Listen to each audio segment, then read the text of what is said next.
नमस्कार, आप देख रहे हैं CNBC आवाज। मैं हूं मनीषा गुप्ता और सबसे पहले यहां पर जोड़ेंगे अपने साथ कार्यक्रम में BIS के इंटरनेशनल रिलेशंस के डिप्टी डायरेक्टर जनरल चंदन बहल को। चंदन जी नमस्कार, शुक्रिया साथ देने के लिए। स्टैंडर्डाइजेशन एक ऐसा मुद्दा है जिसके ऊपर लगातार हमने बात होते हुए देखी है। सबसे पहले आपसे यही जानना चाहेंगे कि जब नया वित्त ईयर यहाँ पर शुरू हो रहा है 2025-26 का, क्या प्लान्स हैं यहाँ पर स्टैंडर्डाइजेशन को लेकर? किस तरह के इनपुट्स हमने आते हुए देखे हैं वेरियस स्टेक होल्डर्स से, मिनिस्ट्रीज से?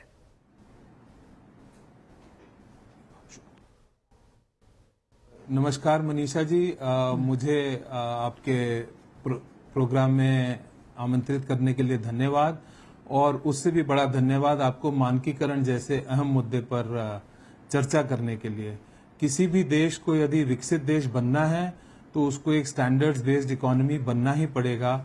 और BIS जो भारत का नेशनल स्टैंडर्ड्स बॉडी है, उसकी हर कोशिश यही रहती है कि जो भी हम मानक बनाएं वो सभी के काम आए, वो हमारी जो नेशनल प्रायोरिटीज हैं उनके अनुरूप हों।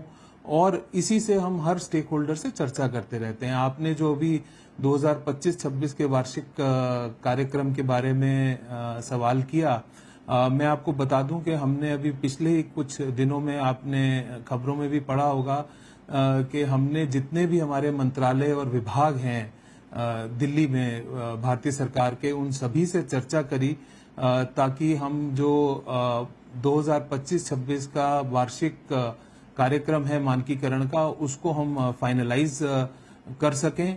और उसका कारण ये है कि यदि हम ये समझते हैं कि BIS को वो स्टैंडर्ड्स बनाने चाहिए जिसकी हमारे देश को जरूरत है, जो हमारी देश की प्राथमिकताओं के अनुरूप हैं, तो भारतीय सरकार के मंत्रालयों और विभागों से बेहतर कौन हमें ये चीज बता सकता है।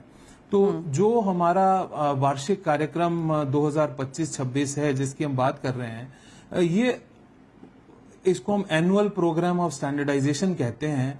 और एनुअल प्रोग्राम ऑफ स्टैंडर्डाइजेशन हमारे जो महानिदेशक हैं श्री प्रमोद कुमार तिवारी जी, उनके निर्देशन में की गई बहुत सारी पहलों में से एक पहल है जिसकी शुरुआत हमने सन 2022 दिसंबर से करी, जिसमें हम लोगों ने ये सोचा कि यदि हमको वो मानक बनाने हैं जो देश की प्राथमिकताओं के अनुरूप हों, तो क्यों ना हम सभी विभागों और मंत्रालयों से गुजारिश करें कि वो हमें बताएं कि वो किस एरिया में नए स्टैंडर्ड बनाना चाहते हैं, या किस एरिया में जो मानक ऑलरेडी बने हुए हैं उनमें सुधारों की आवश्यकता है। तो इसको हमने आपको मैं बताना चाहूंगा कि 2022 के दिसंबर में हमने लिखा 2023-24 के लिए। और क्योंकि ये हमारी पहली बार पहल थी, तो उस समय 3 या 4 मंत्रालयों से शुरू होकर आज जो हम 2025-26 का वार्षिक कार्यक्रम की बात कर रहे हैं, हमें 40 मंत्रालयों ने हमें बताया है कि वो अगले साल BIS को किन किन मुद्दों पर या तो मानक नए बनाने देखना चाहते हैं, या जो मानक पहले से बने हुए हैं उनमें किस किस मानकों में सुधार चाहते हैं। इसमें हम सभी मंत्रालयों के बहुत शुक्रगुजार हैं कि उन्होंने मानकों की महत्ता को पहचाना। और आप भी ये मानेंगे कि यदि जो मानक नेशनल प्राथमिकताओं के अनुसार बने, उनका इम्प्लीमेंटेशन भी उतना ही आसान होगा। मानक यदि किसी स्ट्रैटेजिक अप्रोच के तहत बने, नीड बेस्ड बने, टाइमली बने, तो उनका इम्प्लीमेंटेशन भी उतना ही अच्छा होगा। तो जो हमारा ये एनुअल प्रोग्राम ऑफ स्टैंडर्डाइजेशन है और हमारी जो ये विभागों और मंत्रालयों से जो ये चर्चा है, ये इसी पहल का एक कार्यान्वयन है, मैं कहूंगा। और मैं सहर्ष आपको बताना चाहूंगा और आपके श्रोताओं से भी शेयर करना चाहूंगा कि BIS बड़ी तेजी से भारत की प्राथमिकताओं के अनुरूप मानक बनाने की ओर अग्रसर है। चंदन जी, अब इसी के साथ अगर इंडस्ट्री को भी यहाँ पर जोड़ा जाए, जैसे आपने कहा 40 मंत्रालयों से बात हुई है, जहाँ तक इंडियन मैन्युफैक्चरिंग की बात है, MNCs की यहाँ पर बात है, क्या रोल आपको लगता है ये प्ले कर पाएगा जो स्टैंडर्डाइजेशन की बात हम यहाँ पर कर रहे हैं, और इससे कैसे ईज ऑफ बिजनेस देखने को मिलेगा? देखिए, मानकों के एक बहुत बड़े स्टेक होल्डर तो इंडस्ट्री हैं, बिकॉज वही हैं जो मानकों के अनुरूप विभिन्न प्रोडक्ट्स को और सर्विसेज को पेश करते हैं। और जिस तरह से हम सरकार के मंत्रालयों और विभागों से चर्चा करते हैं, उसी तरह हम इंडस्ट्री एसोसिएशंस के साथ भी देश की जितनी भी बड़ी इंडस्ट्री एसोसिएशंस हैं, जैसे CIA हो गया, फिक्की हो गया, एसोचैम हो गया, PhD चैम्बर्स ऑफ कॉमर्स हो गया, या मान लीजिए अलग अलग उत्पादों में जो विशेष एसोसिएशंस हैं, जैसे आईमा हो गया, एल्कोमा हो गया, इप्मा हो गया, ऐसी लगभग 90 से ऊपर इंडस्ट्री एसोसिएशंस के साथ भी हमारी चर्चा हुई। और इस चर्चा के अनुरूप और जो विभागों से हमें इनपुट्स मिले, अब इन सबको कोलेट करके, इन सबको इकट्ठा करके हम जल्द ही अगले साल का जो हमारा एनुअल प्रोग्राम ऑफ स्टैंडर्डाइजेशन है उसको जारी करेंगे, ताकि अप्रैल से, क्योंकि हमारा आपको मालूम है वार्षिक जो अप्रैल से ये रहता है वो 1 अप्रैल से 31 मार्च रहता है। तो अप्रैल से पहले पहले हम इस अगले वर्ष में हम क्या करने जा रहे हैं उसको हम जारी कर देंगे। और यही नहीं कि सिर्फ हमने इनपुट ले लिए और बात को वहीं तक रखा, ये इनपुट देने के लिए और इस पे क्या प्रोग्रेस हो रही है, हमने डिजिटल सॉल्यूशंस भी प्रोवाइड किए हैं। हमने एक पोर्टल का निर्माण किया है जिसपे जितनी भी हमारी इनपुट्स होती हैं और जो एनुअल प्रोग्राम ऑफ स्टैंडर्डाइजेशन होता है वो हम उस पे जारी करते हैं। और जिसने भी इनपुट दिया है, हर मिनिस्ट्री, हर इंडस्ट्री एसोसिएशन के पास अपना एक वहां लॉगिन है, वो वहां जाकर देख सकते हैं कि उनकी इनपुट पे जो हमारी टेक्निकल कमिटीज हैं तो चंदन जी, काम कर रही जैसे हैं आपने और कहा कितना उस पे काम हो चुका है। तो चंदन जी, जैसे आपने कहा कि काम तो यहाँ पर काफी कुछ हुआ है और 40 मिनिस्ट्रीज, 90 एसोसिएशंस यहाँ पर एफिलिएटेड हैं। जो मेजर मुद्दा है जो आपने भी यहाँ पर बात करी वो है इम्प्लीमेंटेशन को लेकर। तो किस तरह से अब इंडस्ट्री इसे इम्प्लीमेंट करने वाली है, कैसे सरकार इसको ओवरसी करेगी? जी देखिए, बिल्कुल आपने सही बात की कि अगर इसका इम्प्लीमेंटेशन नहीं होगा, इसको किसी की रिस्पॉन्सिबिलिटी नहीं ठहराई जाएगी, तो ये काम करेगा कौन। और जैसा मैंने बताया कि भारतीय मानक ब्यूरो ने बहुत सारी पहल करी, तो इसी तरह से हमने एक पहल और करी। हमने सभी विभागों, मंत्रालयों को और इंडस्ट्री एसोसिएशंस को अप्रोच किया और उन्हें ये बताया कि ये काम को सुचारू रूप से करने के लिए आपको यहाँ पर एक फोरम का गठन करना चाहिए, जिसको आज की डेट में हम स्टैंडर्डाइजेशन सेल बोलते हैं। ये जो स्टैंडर्डाइजेशन सेल हैं, जैसे विभागों या मंत्रालयों में, इसमें एडिशनल सेक्रेटरी या जॉइंट सेक्रेटरी लेवल के ऑफिसर उसको चेयर करते हैं। उनके जितने भी सबऑर्डिनेट ऑफिसेज हैं, PSUs हैं, उसमें से वो प्रतिनिधि लेते हैं इस इंडस्ट्री में। उनके अंडर जो इंडस्ट्रीज आती हैं उसमें से भी प्रतिनिधि लेते हैं, और यदि आवश्यक हो तो स्टेट गवर्नमेंट के प्रतिनिधि भी उसमें रखे जाते हैं। और इस स्टैंडर्डाइजेशन सेल का काम ये रहता है कि वो आपस में चर्चा करें और एक मंत्रालय का पूर्ण रूप से एक विचार करके हमें ये बताएं कि कहां कहां पर वो चाहते हैं कि नए मानक बने, और एक बार जब वो मानक बन जाएं तो उनको अपने प्रोग्राम्स और स्कीम्स में इम्प्लीमेंट भी करें, ताकि इसका इम्प्लीमेंटेशन और आसान हो।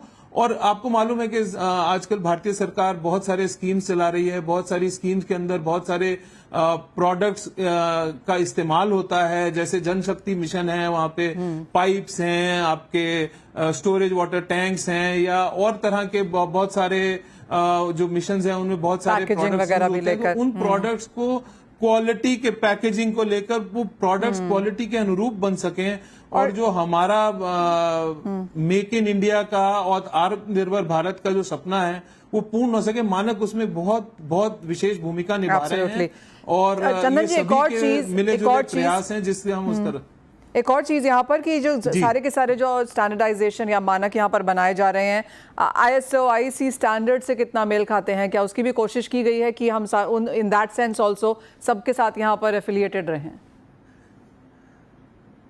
जी बिल्कुल मनीषा जी, आजकल कोई भी देश एक साइलो की तरह काम नहीं कर सकता है। हमारे supply chains global supply chains बन चुके हैं। हमारी भी जितनी इंडस्ट्री है वो बाहर विदेश में भी एक्सपोर्ट करती है, और ये बड़ा जरूरी है कि जो अंतर्राष्ट्रीय मानक हैं और हमारे राष्ट्रीय मानक हैं उनमें मेल जोल रहे।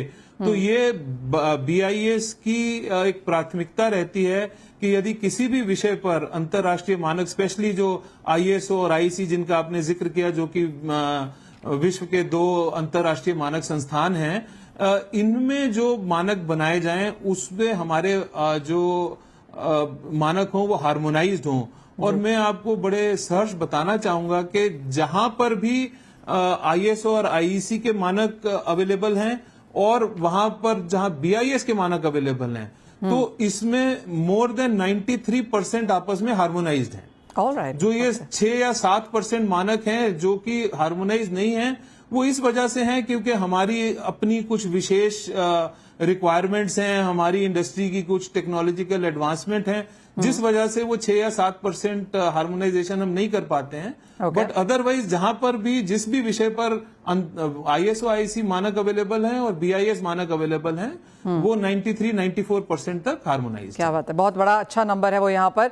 चंदन जी, बहुत शुक्रिया हमारे साथ जुड़ने के लिए और वो तमाम चीज़ों पर बात भी करने के लिए। और जैसे आपने कहा कि जैसा ही नया साल शुरू होगा, क्या कुछ यहाँ पर किन डिपार्टमेंट्स में, किन एरियाज में, किन सेक्टर्स में क्या काम है, ऑफ कोर्स उसके ऊपर आपसे फिर यहाँ पर चर्चा होगी।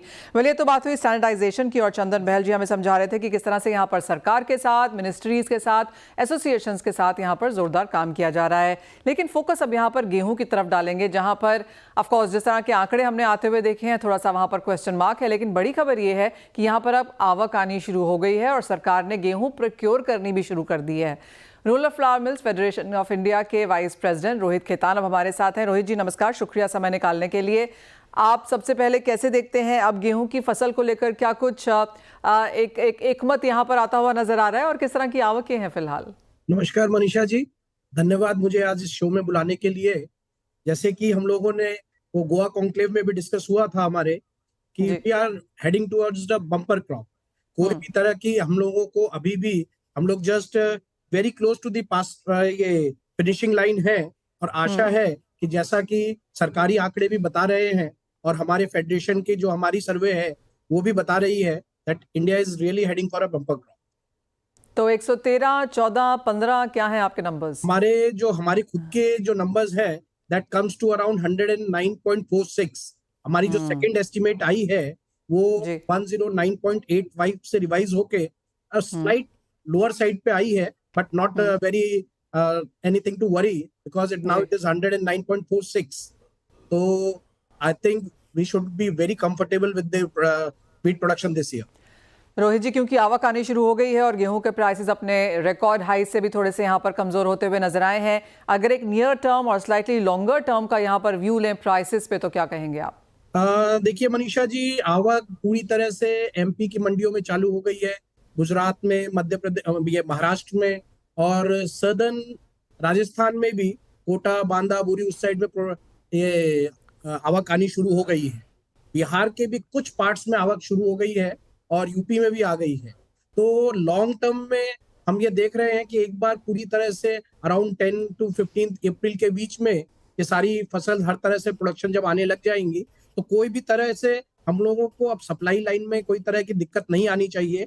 और चूंकि एज ऑफ नाउ अभी जो जानते हैं कि आज के दिन पाइपलाइन पूरी तरह से खाली, ट्रेडर्स एंड मिलर्स अभी कहीं पर भी गेहूं नहीं है और नए आवक से ही सारा काम चल रहे हैं। और इसमें जो सरकार की स्टॉक लिमिट्स है up to 31st, that is also hindrance की ट्रेडर्स अभी तक उसमें हाथ नहीं दे रहे हैं। तो once 31st we are pass 31st March और उसके बाद हम लोग को पूरी उम्मीद है कि कोई तरह की स्टॉक लिमिट नहीं रहेगी, तो उसके बाद हम लोगों को एक बार देखना पड़ेगा। बट प्राइसेस के फ्रंट पे जैसे कि आपने कहा, तो इस साल जो हम लोगों ने स्पेकुलेशन देखा चालू साल में 24-25 में, वो स्पेकुलेशंस और उतनी ज्यादा गेहूं के दामों में ऊंचाई या घटबढ़ नहीं होनी चाहिए, एक स्टेबिलिटी हम लोगों को दिखनी चाहिए। साथ ही साथ किस तरह की कंजम्पशन नंबर्स हम यहाँ पर देख रहे हैं और आपको लगता है कि जो बहुत एम्बिशियस बफर स्टॉक टारगेट यहाँ पर सरकार ने अनाउंस किया है उसके सामने किस तरह की प्रोक्योरमेंट सरकार कर पाएगी? मैडम, सरकार ने जो टारगेट लेके चला है, सरकार 31 के आसपास का टारगेट लेके चल रही है, लेकिन from the side of industry also we are hopeful कि सरकार क्रॉप की साइज को देखते हुए और जो सरकार ने इस बार जो बोनस अनाउंस किया है, खासकर एमपी और राजस्थान में 175 और 150 का जो बोनस है, वो सरकार के नंबर्स को प्रोक्योरमेंट की तरफ अराउंड 28 मिलियन हम लोगों के हिसाब से भी हो जाना चाहिए।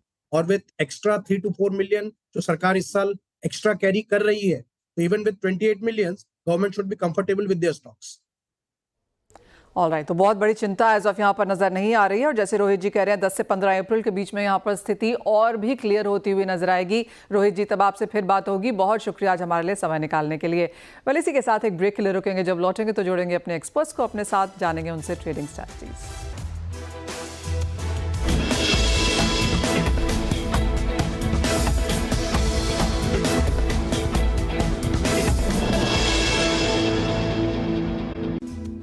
स्वागत है आपका। हमारे साथ एंजल वन से प्रथमेश माल्या और एसएमसी ग्लोबल सिक्योरिटी से वंदना भारती हैं। आप दोनों का ही कार्यक्रम में स्वागत है। प्रथमेश, सबसे पहले मेटल्स पे और जिस तरह की तेजी यहां पर देखने को मिली है, क्या राय देंगे इन्वेस्टर्स को? मेटल्स में स्पेसिफिकली कॉपर में ज्यादा कॉन्फिडेंस दिखाई दे रहा है मनीष। यहाँ पे काफी अच्छी सस्टेनेबिलिटी दिखाई दे रही है। ऑलमोस्ट 1% यहाँ पे आज के ट्रेड में मेरे ख्याल से ये 912 से लेकर 915 तक ये रैली एक्सटेंड हो सकती है। तो जिनको ट्रेड करना है इसमें, वो मेरे ख्याल से 905 के आसपास ट्रेड करे। 900 का स्टॉप लॉस, ऊपर में 915 के टारगेट रहेंगे। प्रथमेश, आपको लगता है एक लॉन्गर पीरियड के लिए भी यहाँ पर कॉपर में रैली रह सकती है, क्योंकि सिटी, गोल्डमैन सैक्स, सबका मानना है कि नया हाई इस साल में बन सकता है? पॉसिबिलिटी है, टेकिंग इनटू कंसिडरेशन टैरिफ्स। मेरे ख्याल से सप्लाई में पॉसिबल बॉटलनेक्स हो सकते हैं और प्लस टैरिफ रिलेटेड जो भी इश्यूज आएंगे, मेरे ख्याल से एक तरीके से कहीं ना कहीं सप्लाईज को यहाँ पे ठेस पहुंचाएंगे और पॉसिबली उसी में आपको सारे बेस मेटल्स में एक रैली दिखाई देगी। ऑलराइट, तो मेटल्स में इन्वेस्टेड रहना है, लेकिन जो ये थोड़ी सी प्रॉफिट टेकिंग और पॉज इन रैली वंदना सोने चांदी में देखने को मिली है, इसमें क्या करें? जी मनीषा, यहाँ पे तो दो स्ट्रैटेजी बनती हुई नजर आ रही है, क्योंकि रुपये 88 से अब 85.5 आ गया है। तो मुझे नहीं लग रहा है कि बहुत बड़ी मूव यहाँ पे हमारे एमसीएक्स में देखने को मिलेगा। ओवरऑल डेटा इस पर थोड़ा सा नेगेटिव है यूएस का। और भारतीय बाजार की बात करें तो मुझे लग रहा है कि थोड़ा सा यहाँ पे करेक्शन आ सकता है गोल्ड में। 87,730 के करीब यहाँ पे सेलिंग रिकमेंडेशन रहेगी। जो टारगेट है वो 87,500 का होगा। स्टॉप लॉस लगाना होगा 87,850 का। दूसरी कमोडिटी यहाँ पे सिल्वर है। सिल्वर में यहाँ पे एक रेंज में काम हो रहा है, लेकिन ओवरऑल फिर से एक सेलिंग प्रेशर देखने को मिल सकता है। तो सिल्वर में भी सेलिंग की सलाह रहेगी। 98,100 के करीब सेलिंग रिकमेंडेशन है। टारगेट होगा 97,600 का। स्टॉप लॉस लगाना होगा 98,350 के करीब का। मुझे लग रहा है कि लिमिटेड, लेकिन यहाँ पे एक करेक्शन जो है वो देखने को मिल सकता है गोल्ड सिल्वर में। ऑलराइट, तो कुछ मुनाफा वसूली जारी रह सकती है, बेच के काम किया जा सकता है अगर आप एक ट्रेडर हैं तो। प्रथमेश, रुपए पे बात करना चाहेंगे, क्योंकि आज की बड़ी हेडलाइन वहीं से आती हुई नजर आई है और ऑलमोस्ट 88 के बाद 85-60 जैसे लेवल्स यहाँ पर देखने को मिले हैं। कुछ एप्रिसिएटिव टारगेट्स यहाँ पर बनते हुए नजर आ रहे हैं?